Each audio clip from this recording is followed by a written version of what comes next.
Before I start this video, I just want to say a quick thank you to anyone who's working on the front line during this crisis, especially the medical staff. I know firsthand that they're working extremely hard, and I'd just like to say on behalf of everyone, we appreciate the work you're putting in. Thank you, and we will get to the video.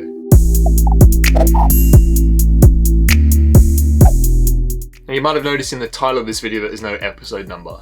This video is going to be a bit different. It's not part of my starting series. This is me talking about a specific topic, gear investing. Now, there's two parts of gear investing I want to talk about. That's sound and lighting.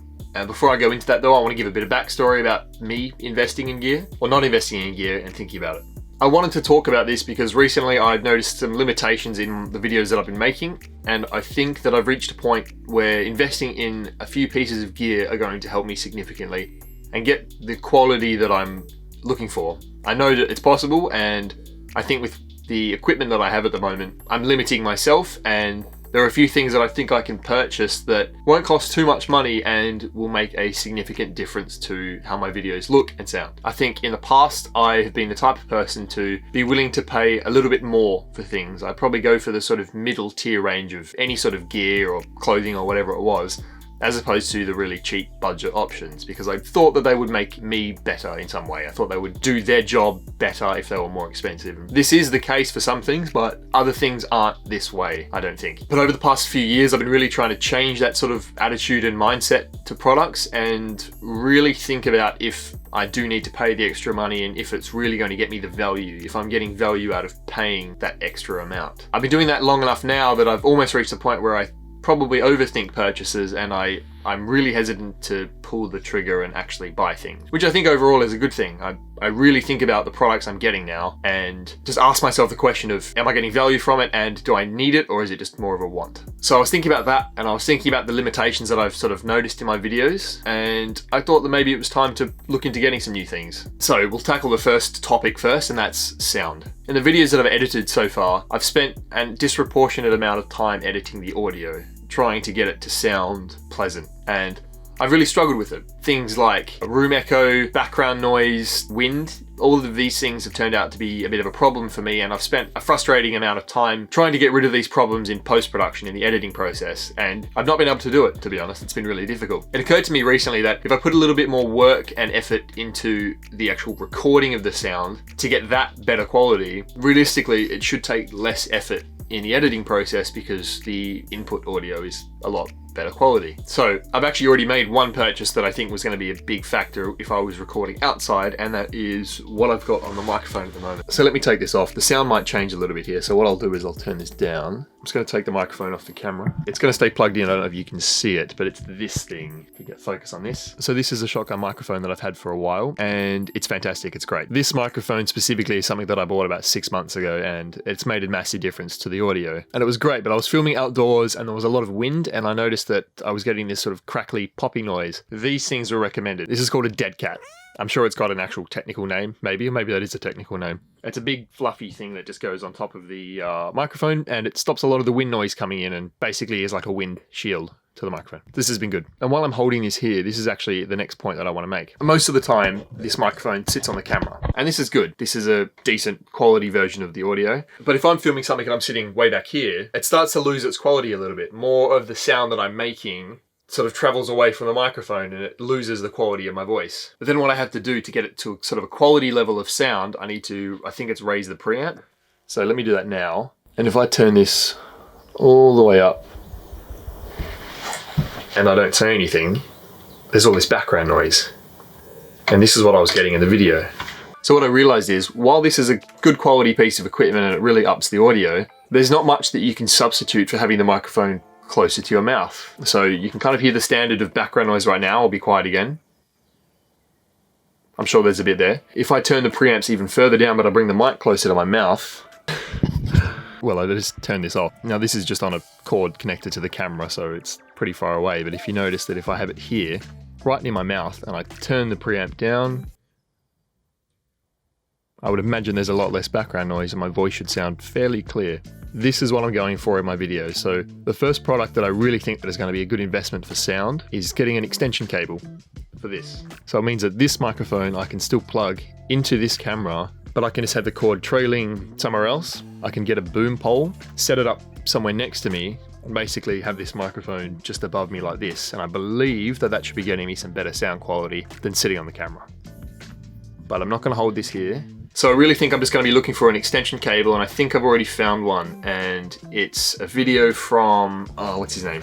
YouTube. Judd, and he talks a lot about audio. I watched one of his videos at improving your audio, and one of the things he talked about was shotgun mics, but having an extension cable and linking it with a boom pole, having it somewhere right near your face. So it was a great idea, and I think I'm going to use the product that he recommended in his video. I'll put a link to that video down in the description below. Check it out if you want to watch it, it's really good. Also on the note of audio editing and getting better quality audio, someone that I've been watching a lot of recently is J Hughes on YouTube. Fantastic channel, check this guy out. Very professional, obviously knows his stuff when it comes to audio, and he makes really informative tutorial videos. Today I also realized that he is friends with Cody, Wanner, and that's someone else I watch on YouTube. Great filmmaker, videographer. Check out both those channels. I'll link them both below, and maybe in the end of the video I think I can do that too. Okay, so that's it for sound. The next topic I'm quickly going to talk about is lighting. Obviously lighting makes up your visuals. This is what you watch. If the lighting's poor, it's not going to look very good. I think my videos have been okay. I've managed to use quite a lot of daylight, bright-ish lights, but there's a quality that I've seen a lot of on the internet, and it's something that I want to aim for too. And I think it's going to be really beneficial to have a proper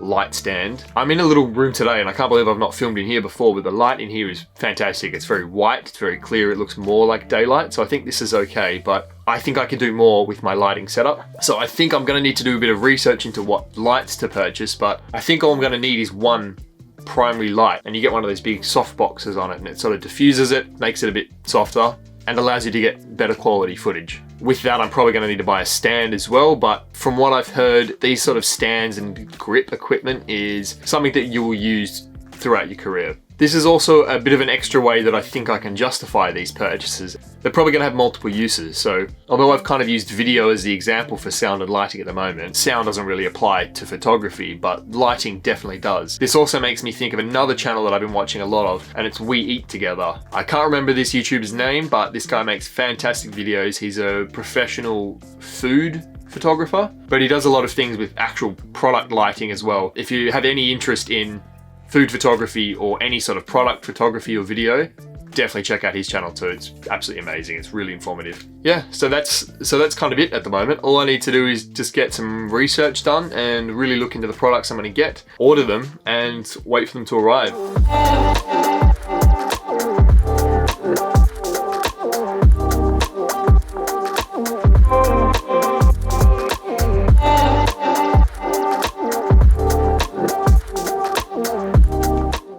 It's officially the next day, and yesterday I tried recording a little video segment just to say what I'd been doing.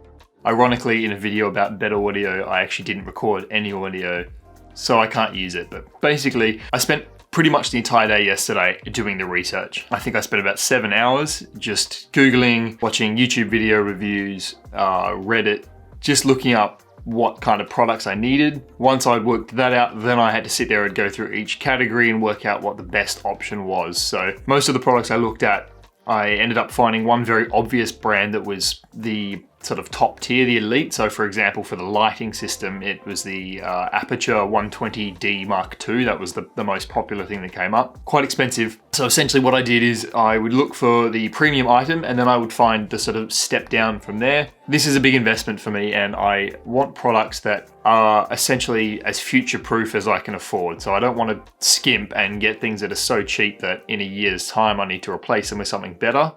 I think that's where the loss of money comes into it. I think if I pay that little bit extra at the moment and I get something that is quality enough, but still not too expensive, I didn't go for the premium in sort of any category. I had my list ready to go on Amazon yesterday to purchase, but I decided to sleep on it, as I do with any sort of big purchase, and I let myself think about it again.